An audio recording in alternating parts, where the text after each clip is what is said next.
Hello YouTube आणि Instagram family. तर आज आपण करणार आहोत सोया चिल्ली. तर त्यासाठी मी सोयाबीन चांगले उकळून घेतलेले आहे, धुवून चांगले स्वच्छ उकळून घेतलेले आहे. त्याला गार करायचे.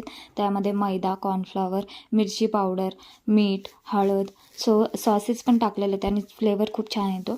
तर त्यामध्ये मी टाकलेलं डार्क सोया सॉस, केचप टाकलेला होता, ग्रीन चिली सॉस टाकलेला होता. ते मस्त तसेच फ्राय करायचे, त्यामध्ये पाणी टाकायचं नाही आहे. फ्राय करून घेतले क्रंची मस्त.